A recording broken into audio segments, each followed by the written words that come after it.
மேடையிலே வீற்றிருக்கக்கூடிய பூஜனிய சுவாமிஜி அவர்களுக்கும் இந்த புத்தகத்தை வெளியிடுவதற்கான எல்லா விதமான முயற்சிகளும் மிக குறைந்த நேரத்தில் செய்திருக்கக்கூடிய அத்தனை பேருக்கும் என்னுடைய வணக்கத்தை தெரிவித்துக் கொள்கின்றேன். இந்த விழாவை புத்தக வெளியீட்டு விழாவிற்கு வருகை தந்திருக்கக்கூடிய அத்தனை பேருக்கும் என்னுடைய மாலை வணக்கம். இந்த புத்தகத்தில் சொன்ன பிறகு புத்தகத்தை படிக்கணுங்கிறதுக்காக ராமராஜேஸ்வரர்கிட்ட கேட்டேன், ஜி அந்த புக்கு கொஞ்சம் அனுப்பிச்சி விடுங்கன்னு. ஒன்றும் பிரச்சனை இல்லைங்க, இனிமே தான் இப்போ பிரிண்ட்டுக்கே போக போகுதுன்னாரு. புக்கெல்லாம் நாங்கள் தேதி முடிவு பண்ணிட்டோம், தேதி முடிவு பண்ணி தான் புத்தகத்தை தமிழாக்கம் பண்ணி அதுக்கு பிறகுதான் நாங்கள் வெளியிட போகிறோம் அப்படின்னு, பிரிண்ட்டுக்கு போகுதுன்னு. பாருங்க எவ்வளோ ஒரு நம்பிக்கை. எப்படியும் தமிழாக்கம் அதுக்குள்ளே முடிஞ்சிடும், பிரிண்டிங் அதுக்குள்ளே முடிஞ்சிடும். தேதியை முடிவு பண்ணி எப்பவுமே ரிவர்ஸில் யோசிக்கிறார். எப்போ நாம் என்ன பண்ணுவோம், அடுத்து என்ன பண்ணுறதுன்னு யோசிப்போம். தேதியை முடிவு பண்ணிட்டு அதுக்கு பிறகு ரிவர்ஸில் ஒவ்வொரு வேலையாக பண்ணி வெற்றிகரமாக இந்த புத்தக வெளியீட்டு விழாவும் நடந்து கொண்டிருக்கிறதுங்கிறதா இங்கே முக்கியமான விஷயம். இந்த புத்தக வெளியீட்டு விழாவில் இந்த புத்தகத்தை கொஞ்சம் ஏதாவது சாஃப்ட் காப்பியாவது அனுப்புங்க ஜி, ஏதாவது பேசணுமா வேண்டாமா அப்படின்னு. சரி சாஃப்ட் காப்பி அனுப்புகிறேன். சாஃப்ட் காப்பி அனுப்பிச்சேன். நீ படிச்சிட்டியானார், படிச்சுட்டேன். அதில் சில மாற்றங்கள்லாம் இருக்கும், அதனால் அந்த புத்தகத்தை இப்போ நீ படித்ததை முழுக்க வச்சு பேசிடாதேன்னார். என்ன ஜி இது, அங்கேயும் ஒரு செக்கா? சரி பரவாயில்ல. ஆனால் ஒட்டுமொத்தமாக இந்த புத்தகத்தை படித்து அதன் மூலமாக தெரிந்து கொண்ட சில விஷயங்களை உங்களோடு பகிர்ந்து கொள்கின்றேன். இந்த இன்டர்ஃபெய்த் டயலாக்னு சொல்லக்கூடிய மதங்களுக்கு இடையிலான ஒரு உரையாடல் அப்படிங்கிறது மூலமாக எல்லா மதத்தை விட எங்க மதம் தான் சிறந்த மதம்னு சொல்லக்கூடிய ஒரு வேலை தான் இந்த வேலை. கிறிஸ்தவ மதம் தான் சிறந்த மதம், வேற எந்த மதமும் சிறந்த மதம் இல்லை அப்படின்னு சொல்றதுக்கான ஒரு முயற்சியாக இந்த மதங்களுக்கு இடையிலான ஒரு உரையாடல் இந்த கிறிஸ்தவம் துவங்குது.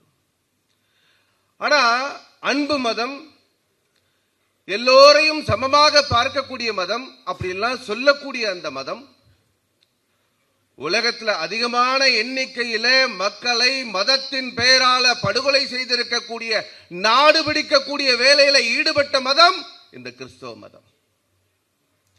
சிலுவை போர்கள், உலக வரலாற்றில் இத்தனை போர்கள், இத்தனை லட்சக்கணக்கான இத்தனை கோடிக்கணக்கான மக்கள் எண்ணிக்கை குறைந்தது, செத்து போனாங்கன்னா அதற்கு காரணம் சிலுவை போர்கள்.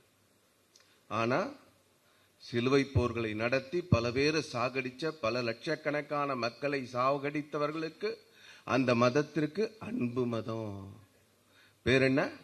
அன்பு மதம். ஐயா நான் இந்த மதத்தை குறைத்து சொல்றேன்னு யாரும் நினைச்சிடக்கூடாது. இருக்கிற விஷயத்தை நான் சொல்றேன். இந்த மதத்துல எப்படியாவது கூப்பிட்டு வச்சு இந்த மதம் தான் சிறந்த மதம்னு 1960களில் அவர்கள் முடிவு செய்யல. வேணும்னா ஓப்பனா அதை அறிவிச்சிருக்கலாம்.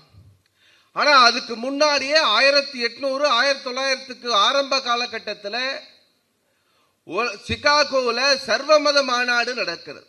அதுதான் தொடக்கமாக இருக்கும் நான் நம்புறேன். அந்த சர்வமத மாநாட்டில் எல்லா மதத்தை சார்ந்தவர்களும் வாருங்கள் பேசுங்க, கடைசியில எந்த மதம் சிறந்தது என்று சொன்னால் கருணை மதமாக இருக்கக்கூடிய எங்களுடைய கிறிஸ்தவம் தான் சிறந்தது அப்படின்னு சொல்லுவதற்கான ஒரு முயற்சியை செய்தார்கள்.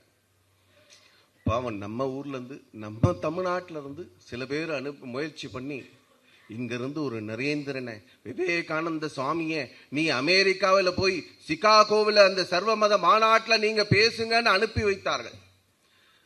அங்க போய் விவேகானந்த சுவாமி ஆரம்பித்த வார்த்தை சகோதர சகோதரிகளேன்னு சொன்ன உடனே அந்த அரங்கத்திற்கு ஆச்சரியம்.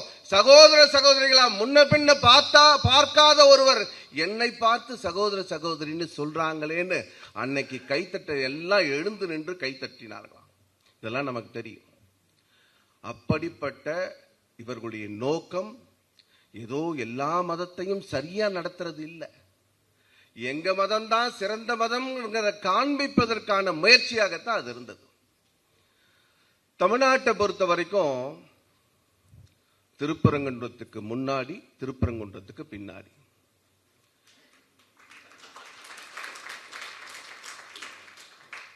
திருப்பரங்குன்றத்துக்கு முன்னாடி எப்படி இருந்தது சார்?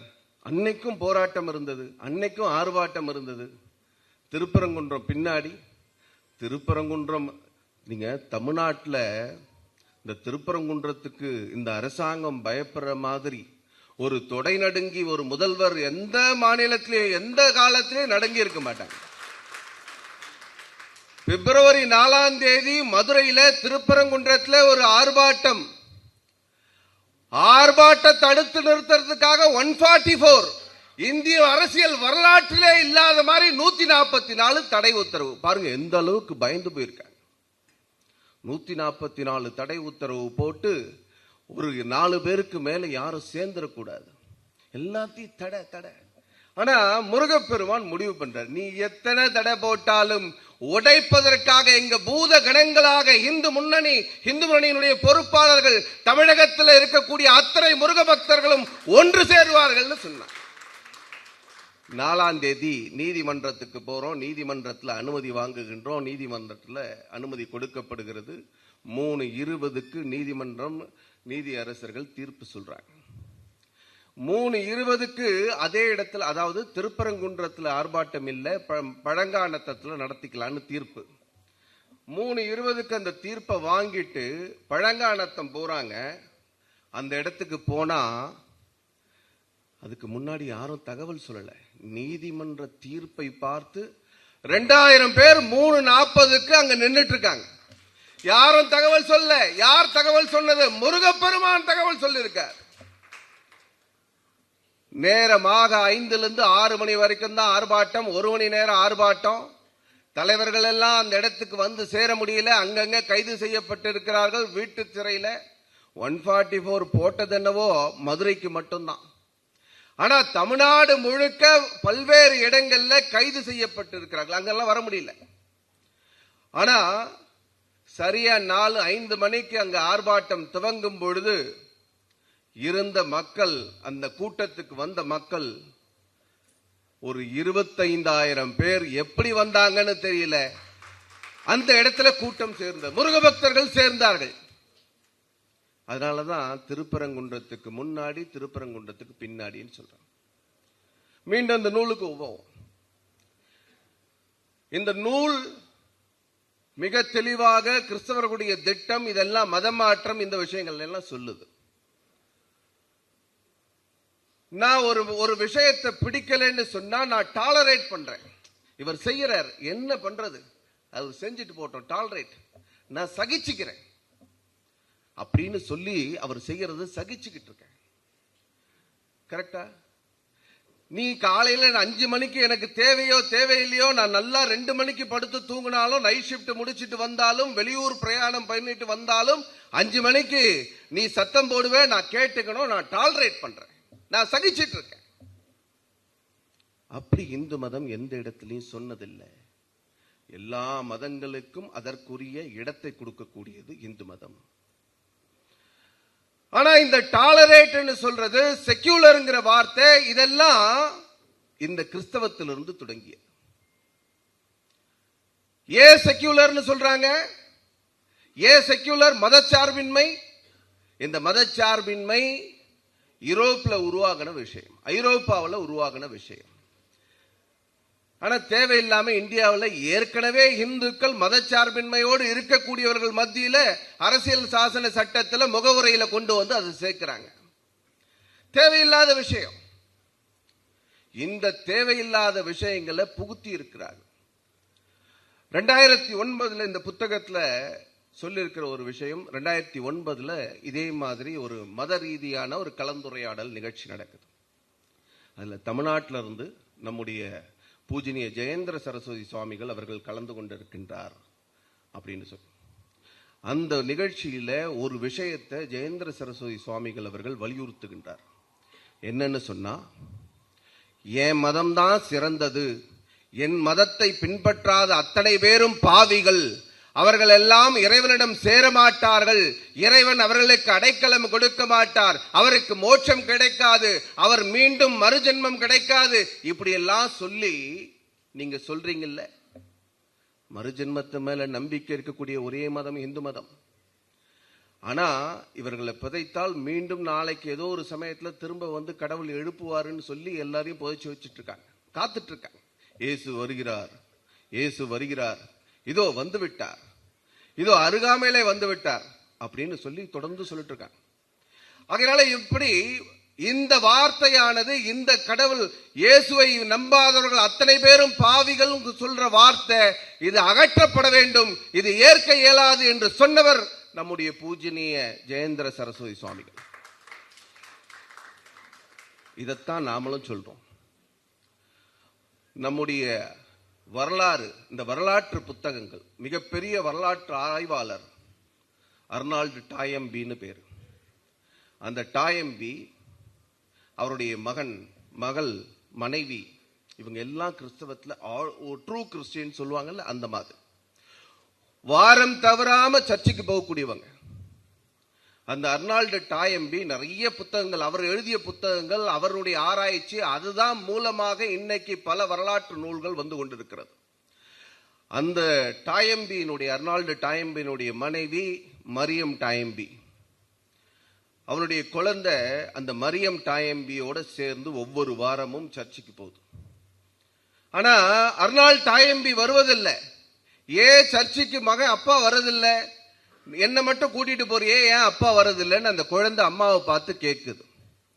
அதுக்கு அந்த அம்மா சொல்றாங்க, நீ அப்பா கிட்ட கேளு அப்படின்னு.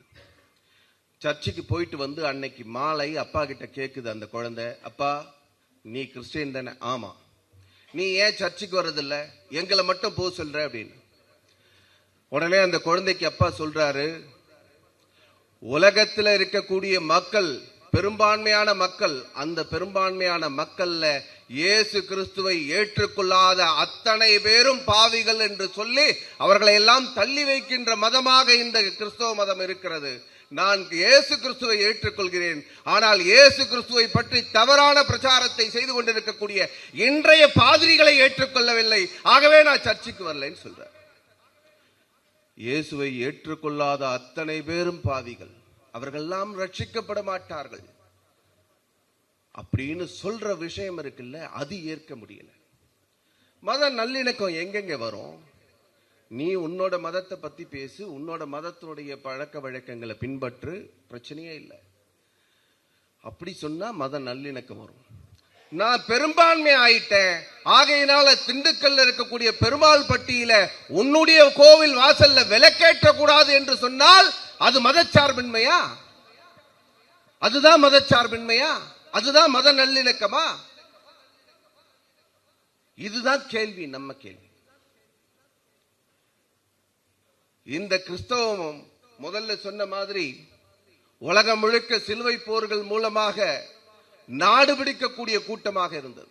இந்து முன்னணியினுடைய வீரத்துறவி ராமகோபாலன் ஐயா அவர்கள் பேசும்போது சொல்வார், எல்லா நாட்டுக்கும் 3 படைகள் தான் இருக்கும்.